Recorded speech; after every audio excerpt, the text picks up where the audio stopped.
My name is Jeff Gedman with American Purpose, and it's my pleasure and honor to introduce to you Josh Muravchik. Many of you know Josh as a writer, scholar, book author, and for purposes today, the author of a very interesting and important article, in my view, in Mosaic. I did reach out last week to John Silver, the editor, to see if he could join us, and I invited him to moderate. He sends his best. He couldn't be available today, but what a great magazine Mosaic is, and what a wonderful job he and their team do. Josh, you or they titled the piece, I think, Q and the Jews. It's about QAnon, the conspiracy theory and network. And you really did, in my view, a marvelous job and a service to all of us because you researched thoroughly and you produced I think it's near 10,000 word article trying to make heads and tails of something that's important, and at least in my own judgment, complicated, convoluted, and often very opaque. But you've done that for us. So Josh, welcome. Congratulations on the article. And you and I agreed the first 20 minutes or so, my questions to you, and then the remainder of the time open to Q&A. Sound okay? Yeah, it's great. I feel I'm so pleased by this group. I'm both honored because so many people I admire so much, and I'm also warmed in my heart. So many good friends that I haven't seen for a while. Hello, Michael, and Carlin I haven't seen, and you're 5 years younger than last time I saw you, and many others. So I'm really thank you all for honoring me by participating here. Well, it is a wonderful group, and we will hear from many of you and as many as possible. Josh, let me start. It's hard to know where to start because it's quite a story, but let me start here. Early in your article, you say that QAnon is really, by any traditional definition, not a cult. However, it has cult-like features, and we'll come back to later the issue of people becoming addicted and how it impacts families and their support groups for ex-members, so to speak. But can we start there? How, after your research, how do you describe the animal we're dealing with? It's not a cult, but it seems to be like a cult. Could you start there? Well, it's some kind of cross between a cult and a political movement. I mean, it is very, I would call it a cult, except it's distinct from most of the other cults I can think of, where they usually the guru of the cult wants to some ritual of commitment and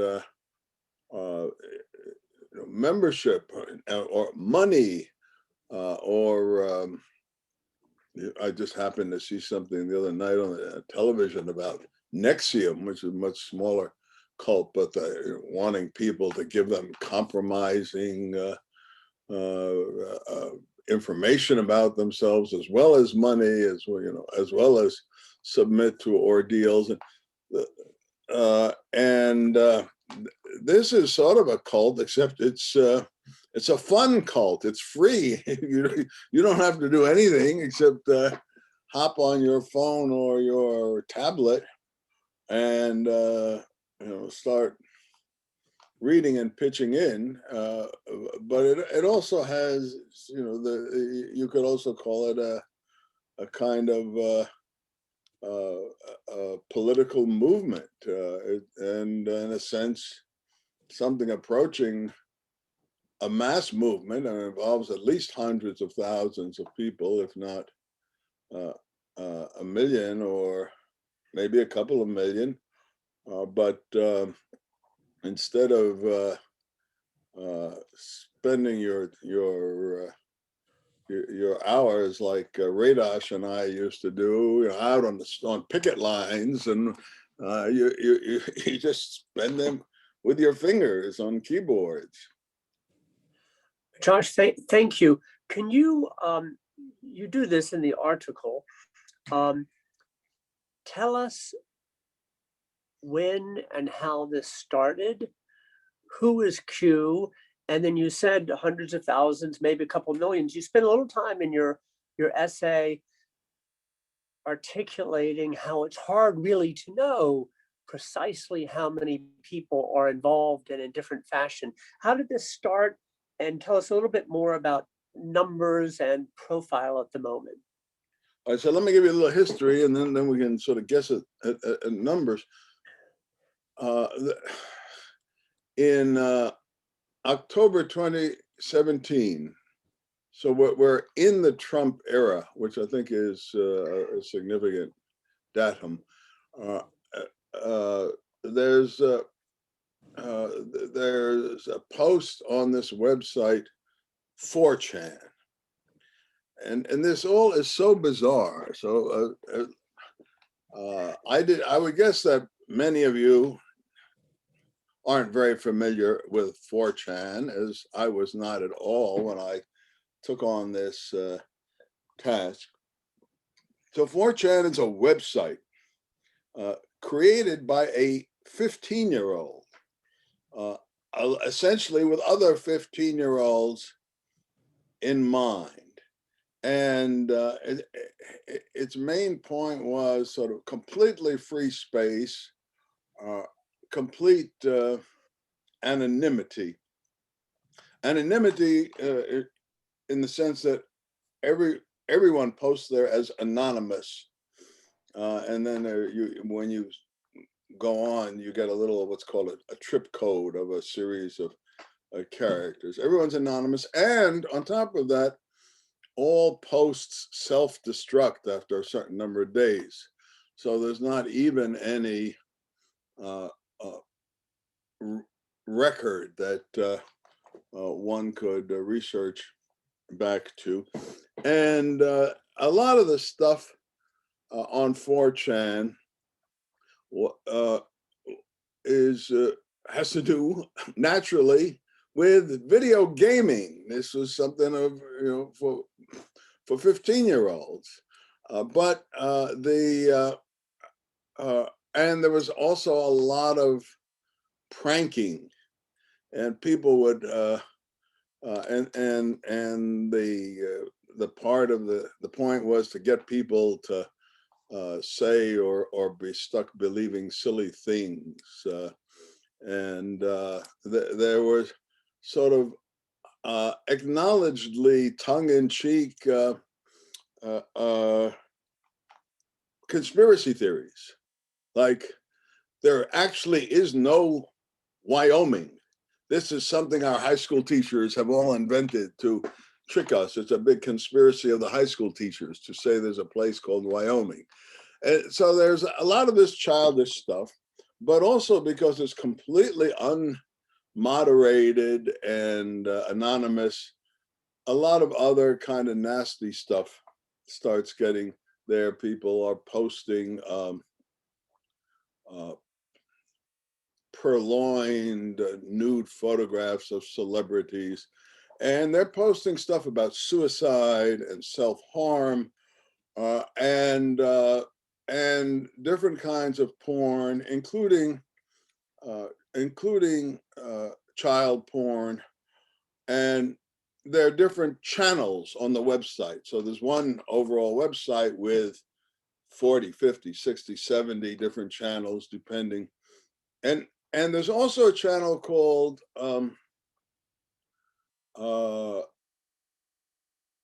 Politically Incorrect, which is very it's a term, against political correctness that sort of, and people of in my milieu or of my mind, a term used to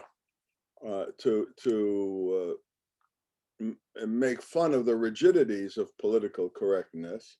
But on this website, it was used in a different way, politically incorrect, or it was used in a more exaggerated way, which was politically incorrect, became a free space where you could say nigger and kike, and there was a lot of that.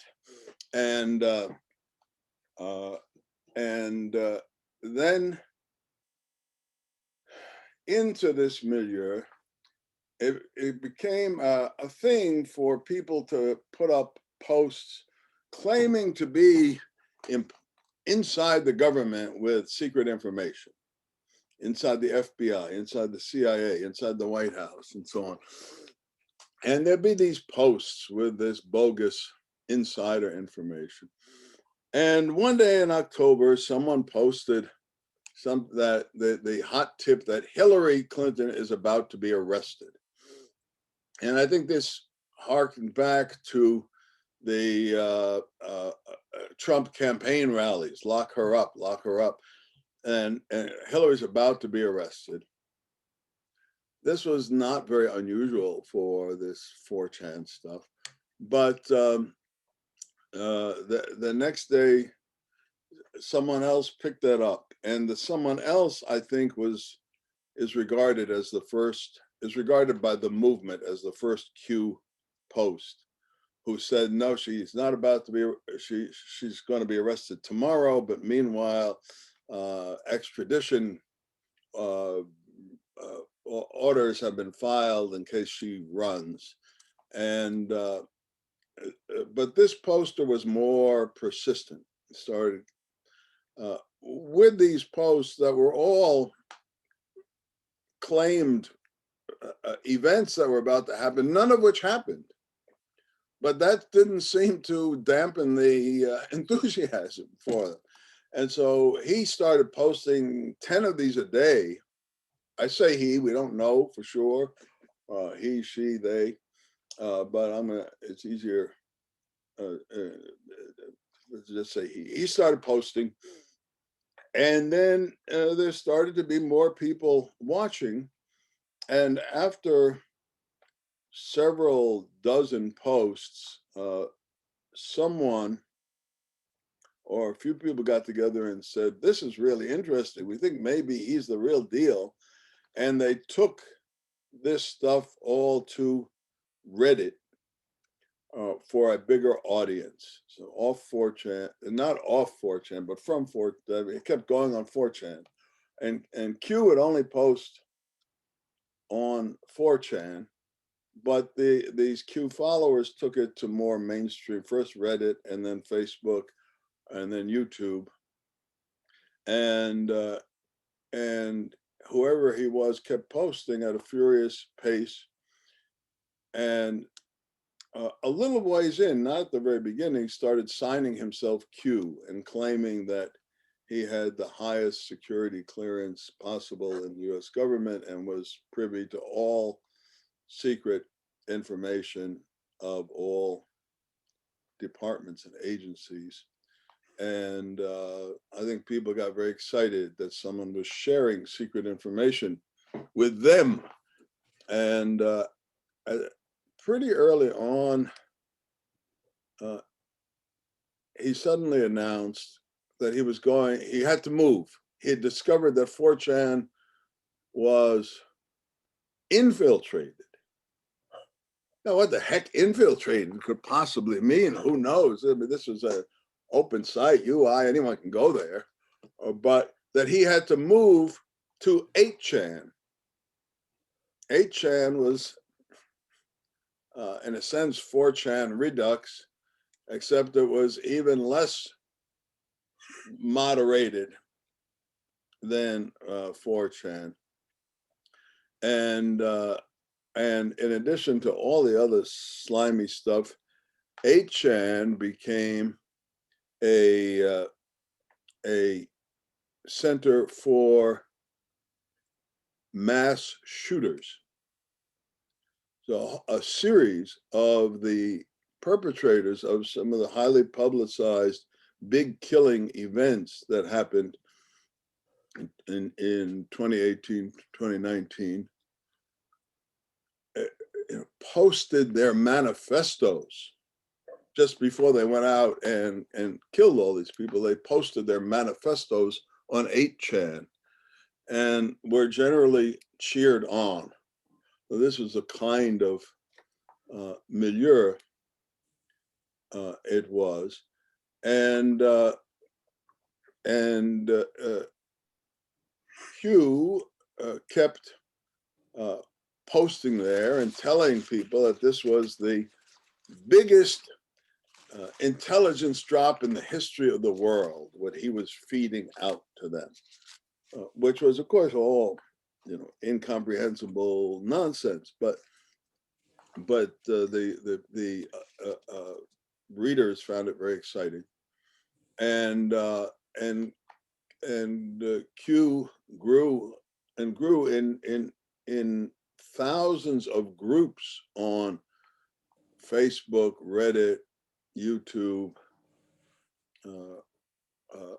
etc. I'm sorry, that was a long answer to your first question, Jeff. Well, Josh, it's helpful because you did so much research, and it's such a full, and as I said, it's almost 10,000 word piece. It's helpful. It's really helpful. Josh, is there anything in this individual who posts, or the group or network or movement that's involved, that would constitute a coherent worldview or ideology? At one point, you say that one of the common threads seems to be devotion to Donald J. Trump, seeing Trump as a selfless patriot who can do no wrong. Do I have you right in that?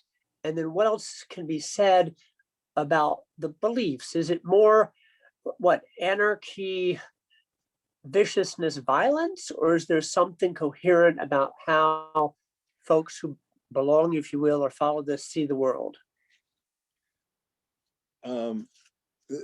The essential worldview is kind of conspiracy theory writ large. It's kind of the combination of all conspiracy theories of the past 120 odd years. So they do say that whatever big events they could think of were all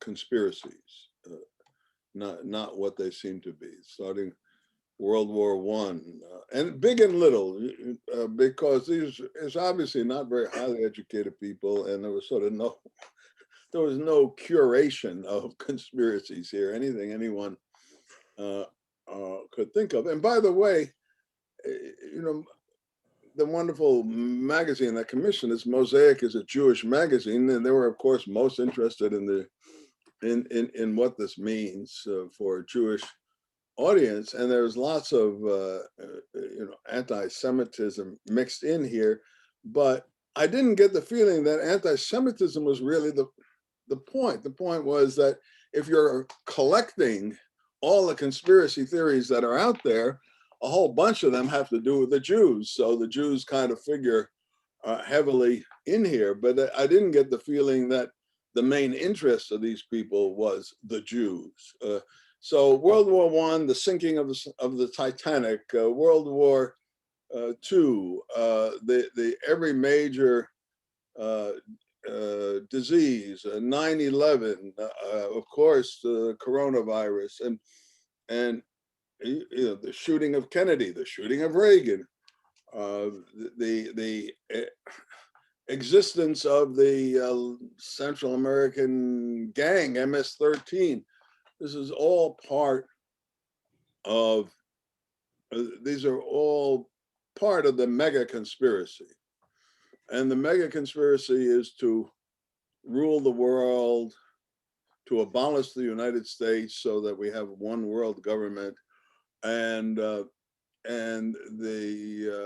main agents of this conspiracy are the deep state and the CIA, but above them is the cabal, which consists of the three ultra wealthy families who constitute the sort of triangle at the top, the House of Saud, the Rothschild family, and George Soros. In one of his messages, Q said there was a fourth family, but they were taken down when Trump took office, but never paused to tell us who they were. And so there's this cabal. The cabal, Soros is really the least interesting piece of this cabal. He just supports liberal groups, big deal. The House of Saud, their job in this is to subvert American politicians with money and children for pedophilic reasons. However, they've been taken down by MBS. MBS is an ally of Trump, and when they remember when he arrested all those prominent Saudis and put them under house arrest in the Hilton or other, that was the end of the House of Saud's participation in the cabal, because he's on our side, and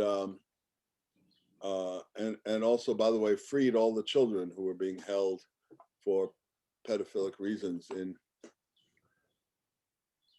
he doesn't say where, but somewhere at that moment. And then the other one is the Rothschilds, and the Rothschilds have a really interesting role in this. They own all the central banks of every country in the world, more or less, or to be exact, 166 different countries. And it took Q about 4 different posts just listing the countries, and post after post, which were the 166 central countries where the House of Saud owned the central bank, and also, of course, the United States, in which, so Q explained, the Federal Reserve Board and the IRS are both, they're not government agencies. They're both actually private companies owned by the Rothschilds. And so they are, this is sort of the apex of the cabal, or the forces of darkness, as they're called. But the active agents of the cabal, who we hear about much more often than we hear about these families, the deep state and the CIA. So, for example, North Korea doesn't really exist. It's like Wyoming in a sense. North Korea is just a false front that was created by the CIA in order to gin up a new nuclear world war. So, Josh, thank you. I would have much more to ask, including about addiction and recovery and a number of things that you address in your piece. But instead, let me open it up now. I'm going to call on Bill Galston first, if I may. Bill has put something in chat. But before we do that, would you indulge me? We've got a little more than 30 minutes left. For those of you who are in a position to switch your cameras on just for a moment, could you switch your cameras on so everybody can see everybody for 10 seconds, and then you can switch off and go back to multitasking and put your bathrobes back on and whatever all that entails. But good, we're great to see everybody, and great to see what a wonderful mix and terribly busy people who have spent time today. So thank you for that. And then back to handling your cameras as you see fit. Bill, you have a question, and I think it's better to hear it from you than for me to read it. Well, thanks, Jeff. First of all, Josh, thanks for giving us your time and for writing an article that shed so much light in a dark space. I have to say, you've done the primary research, but having read your article and heard from you, QAnon does seem to me to have the basic structure of an apocalyptic cult, complete with a prophet and varying accounts of the end times. You hint at one point that perhaps a substantial percentage of the acolytes are evangelical Christians. What's the evidence about people who are actually part of this in some way? Yeah, thanks, Bill. I haven't seen, we have surveys of how many people have heard of QAnon.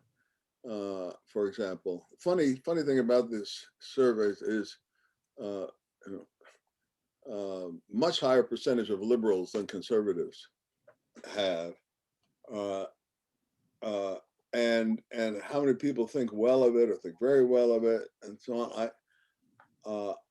I have not seen, it may be there, but I have not seen any kind of demographic survey that tells us who these people are.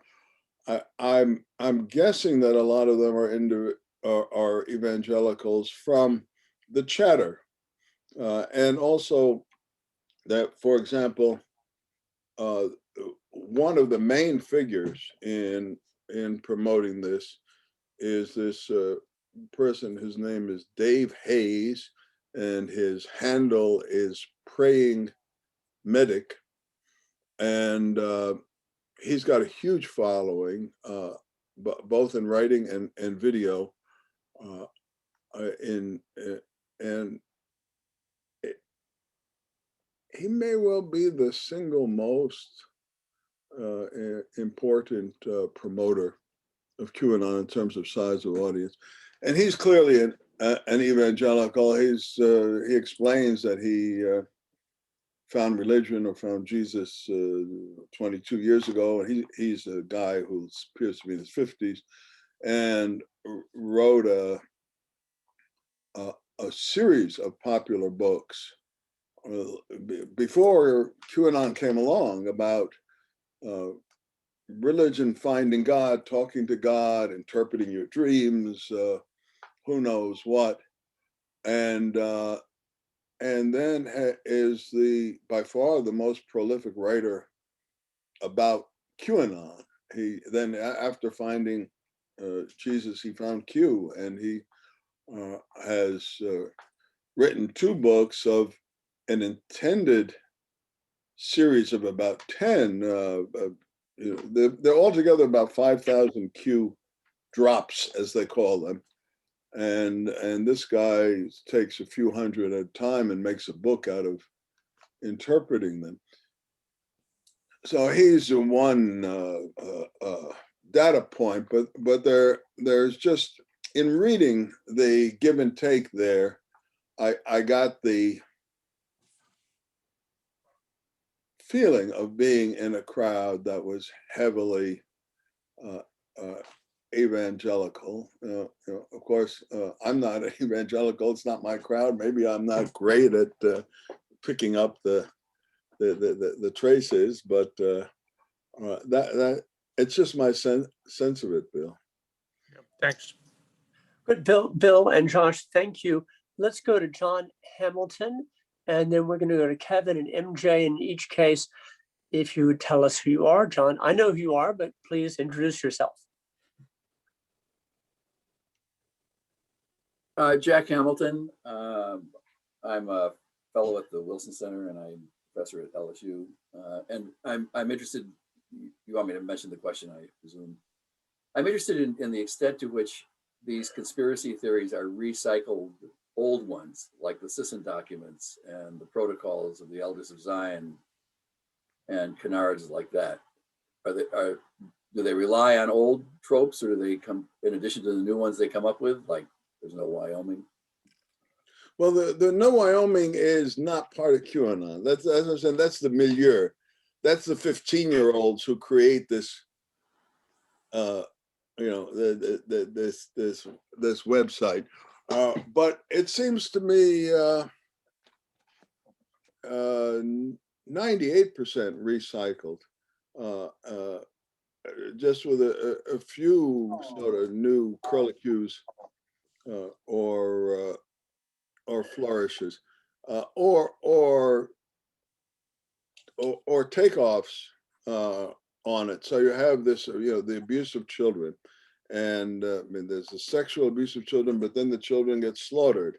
They get slaughtered for their bodily fluids, but the bodily fluids are not their blood. So it's a kind of takeoff. I've read several times, but I think mistakenly that it's a repetition of the old anti-Semitic story of Jews harvesting blood from children to make matzah, but in which it is, I think, a knockoff of that, except they don't talk about blood. It's more modern. So the children are being slaughtered in order to harvest their adrenaline. And from their adrenaline is made not matzah, but a chemical compound called adrenochrome. Can I just drop in? I guess my question is, do they specifically reference other by name? For example, the protocol, do they mention that? Do they say, do they actually bring that up? I realize they use the same concepts, but do they actually use the same titles?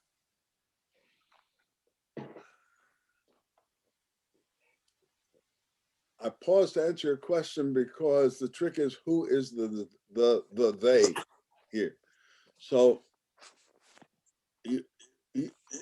in this universe, the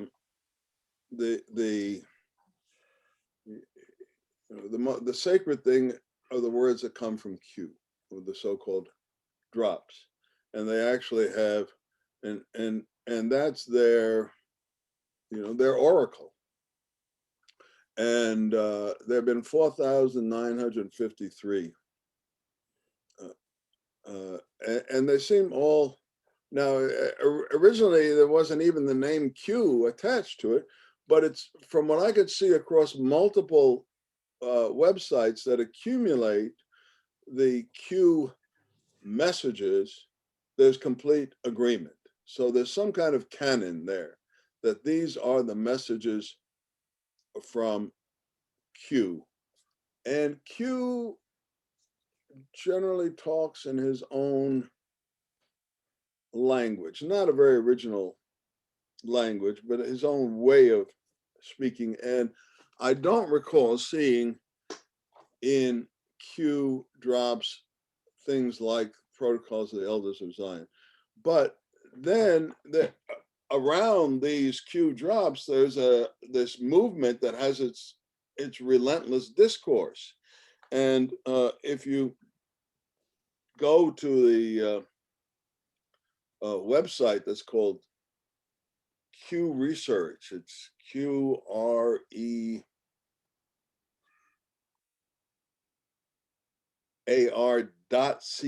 I believe. The dot comes somewhere in the middle of the word research. If you look at it, someone there has compiled what they hope is a complete record of the movement's discourse that includes not just the 5,000 Q drops, it also includes thousands, or maybe a complete compendium of Trump tweets, but all together, and then all the comments back and forth in response to the Q drops, and all together that they show numbers, approximately 20 million messages making up this overall discourse within the movement or within the cult. And in that 20 million, you find all this old stuff explicitly repeated, referenced, etc. You can probably find every single one of the old tropes mentioned by name there. So Jack and Josh, thank you very much. I'd like to turn to MJ Crawford and then Nicole Penn. MJ, are you there with us?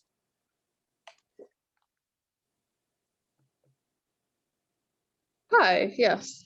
I was just curious to know from your research if you noticed any similarities between QAnon today and the KKK, specifically more back from the 60s, in terms of maybe members coming from local government or the national sphere, goals, ideology, structure, anything like that. Thanks. Hey, and MJ, thank you for the question. Could you say a word about what you're doing and where you are and what you're up to? Yeah, I'm currently working at the American Embassy in Islamabad, Pakistan. Thanks. Thanks, MJ. You said in the KKK.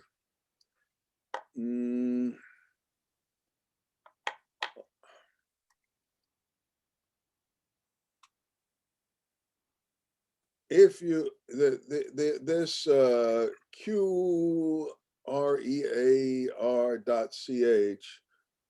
with the 20 million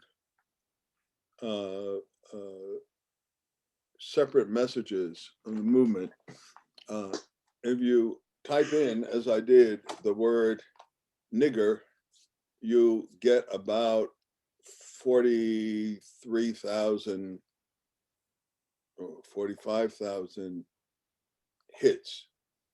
I also tried typing in kike and I got about 35,000 hits. So there is certainly within this milieu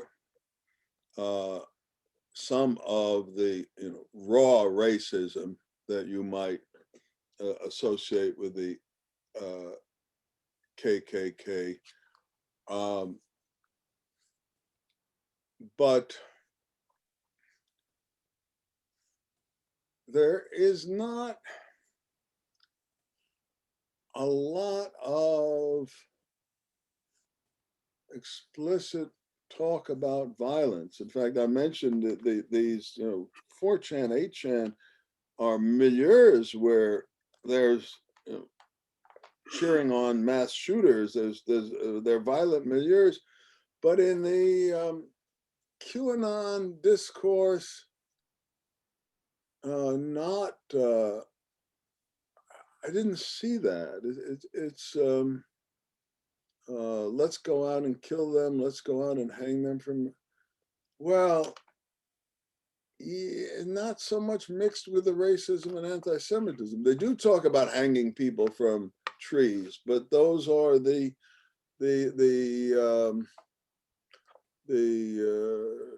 deep state, the traitors who have taken over our government. I mean, Hillary Clinton needs to be hung from a tree, and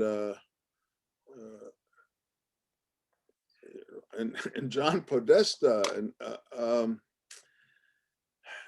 it got more violent. I was kicking myself because I could have seen prescient. I started sometime in December.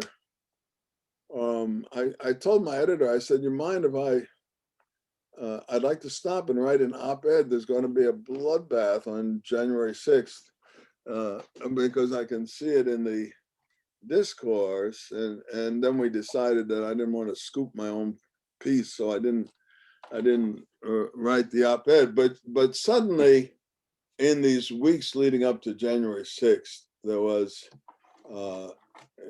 stuff like, if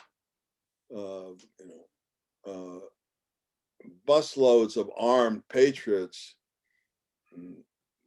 come to Washington, it will convince the Senate to do the right thing, and there was that kind of encouragement of violence. But prior to that, I don't recall a lot of it, and it just this is not very sophisticated, but when you talk of the KKK, you're setting the bar pretty low. It was more sophisticated than that. It was, all this sort of pseudo intelligence world talk about the different false fronts and factions and cabals and so on. And at no point, I mean, I thought of racism and anti-Semitism when I was reading their discourse, but at no point did it really say, "Oh, that reminds me of the KKK." And I don't think that's the right analogy or connection. MJ, thank you. And we're going to turn to Nicole Penn. Hi, my name is Nicole. I'm a program manager at the American Enterprise Institute and on the editorial board here at American Purpose.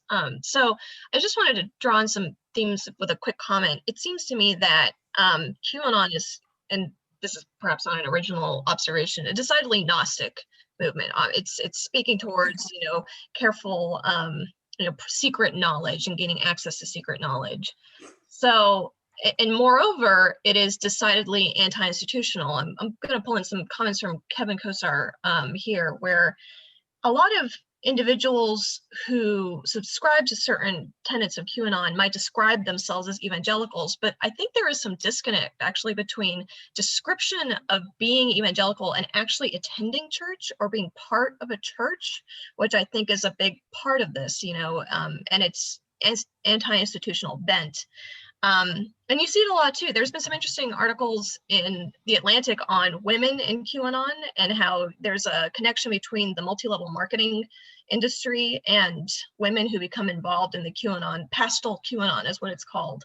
And so I wonder if you in your research have thought of any ways to combat this, and if it doesn't just come down to the basic, you got to get people to be invested in institutionalized religion, because institutionalized religion helps to inoculate in a way by connecting people to more complex theologies that are not so neat. If that's the only way forward, because otherwise this is just a monster that'll keep infiltrating as people are disaffiliated from the kinds of institutions that can actually orient them towards truth and not secret truths. Hey, Nicole, thank you. Josh, before you respond to that, Nicole mentioned her colleague Kevin, who is active in chat in this conversation. Kevin, do you want to get into the conversation? Just only to say that my family back in Ohio had somebody near them who fell into this QAnon thing in a serious way, and that's how I got pulled into it. And this guy, he had something like 50,000 followers on Twitter, and it became his life. And so that's how I got kind of pulled into trying to figure this stuff out. And I just have to say, like, Bill Galston's initial question was really right on, because my experience, there was this weird end of world theorizing that was running throughout this, yet there was not this top-down cult leader who had a clear set of instructions about what people were to do, but rather people were kind of making it up themselves. And there was like a competitive market amongst individuals for being the most intense in one's beliefs. Very strange phenomenon. Yeah. Kevin, thank you. And Nicole, Josh? Nicole, I don't know the answer to your question. I just don't know. There is this, a lot of QAnon was on Reddit, but it's been banned from Reddit. But there are other groups on Reddit that are quite interesting. They're sort of anti-QAnon groups. And one is called QAnon Casualties, which is a group, chat group for people whose loved ones are lost in this. And even in the time period of my research, when I first saw this, there were 50,000 members of this QAnon Casualties group. Last I looked, there were 125,000 members, and it's probably beyond that now. And there are lots and lots of just heartbreaking stories. I lost my mom, I lost my dad, I lost my son, I lost my daughter, mostly wives and husbands, and so on. And people get really lost in this cult, and it absorbs their lives. And there's a lot of mutual support, and people say, but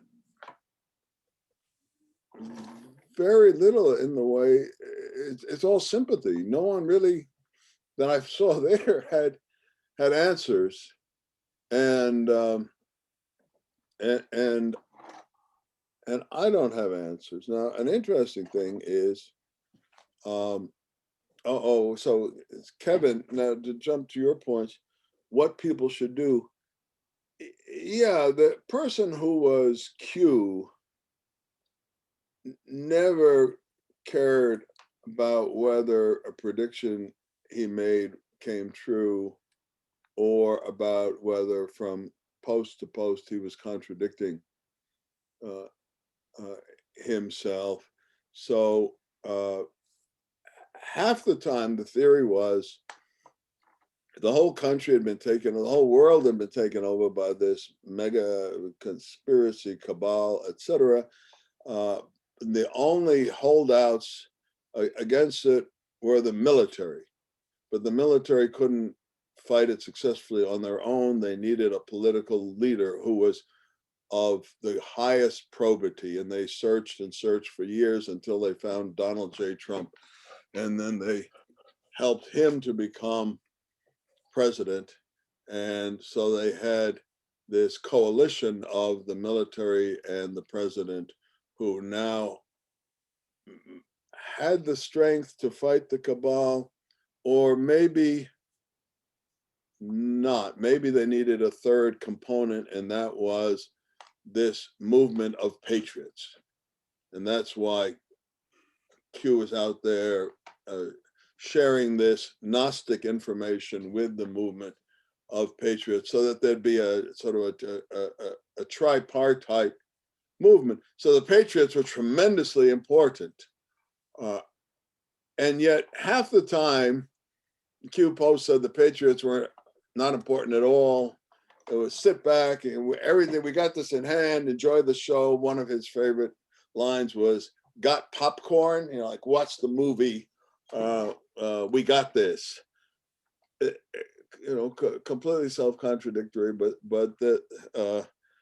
and so to your point of what people should do, so it wasn't clear whether they should just watch the show or had some vital role.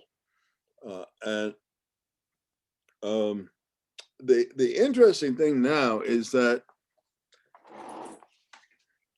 Q stopped posting. He stopped on election day.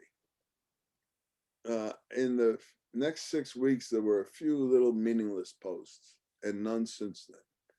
So now that's already, and it seems pretty clear now, as many Q watchers had suspected, that Q was actually the Watkinses, Watkins father and son. One, Jim Watkins, who was the owner of 8chan, and he was some American living in the Philippines who had made a living, or until then, by being an entrepreneur of pornographic websites, and then he created 8chan, and he was the owner, and his son, young adult son, Ron Watkins, was the administrator of this. And Ron Watkins announced on election day his resignation.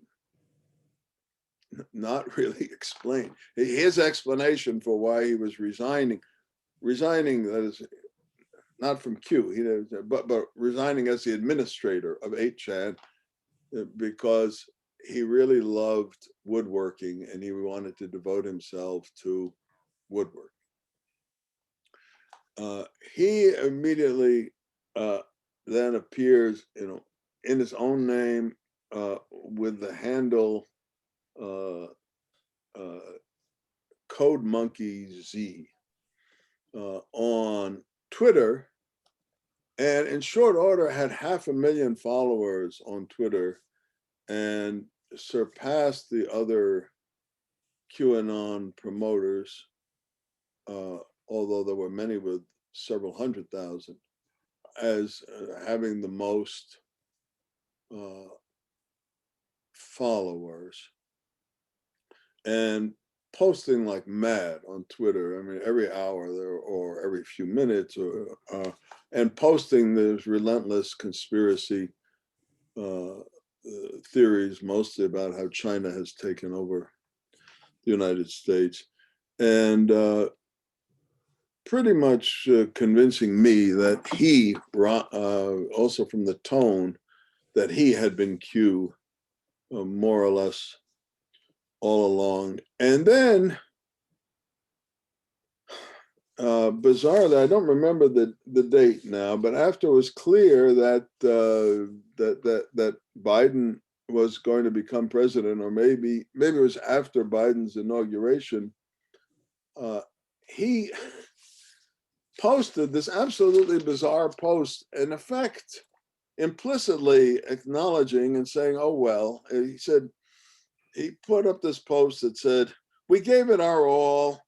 Now we need to keep our chins up and go back to our lives as best we are able.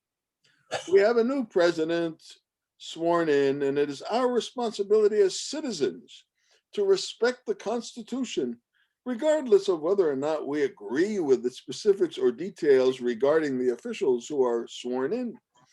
As we enter into the next administration, please remember all the friends and happy memories we made together over the past few years. I'll have more to say in a few days regarding a new project that I'm currently fleshing out." Like, it's been real or it's been not real. See ya. And we haven't heard more. So there's no more Q drops. So that the question is still up in the air. So what happens to QAnon now that Q has flown the coop? I don't know. It would seem that one likely possibility is that some other entrepreneurial or just egotistical person will decide, I can be Q now. They can't do it on 8chan because the Watkinsons own 8chan, but they could create another site, or they could, there are various of these sites where the different alt-right people have gone since they got banned from Twitter and so on. I don't know what happens if someone else shows up and starts posting as Q, whether that will be satisfying and the movement will sort of follow that person. You wouldn't have to be that smart to sort of imitate the tone and pretense, but you would have to figure out the central pretense was the connection to the president. The Q, Trump was president, he was the most powerful person in the world, and that Q was either Trump or someone extremely close to Trump. And of course, Trump's not president, and you'd have to figure out how to work around that if you want to try your hand at becoming the new Q. And then if no one does that, then the questions that you raised, Kevin, and that Bill pointed to before about where this movement goes. Does it go? Does it just crumble? Or is there some way that it transmogrifies and into post-Q? I don't know. Good question. So Josh, thank you very much. It is a part of my job to keep all of you on time. Ahmed, apologies to you that I'm unable to bring you in, but we see your question in chat. Thanks to everybody. What a wonderful group and a terrific conversation about a subject which is jarring and alarming. And Josh, thank you for joining us today. If you haven't read Josh and Mosaic, please do so. It's a real service in trying to sort something that's disturbing and complicated. And Josh, you've done really right by us. So thank you very much.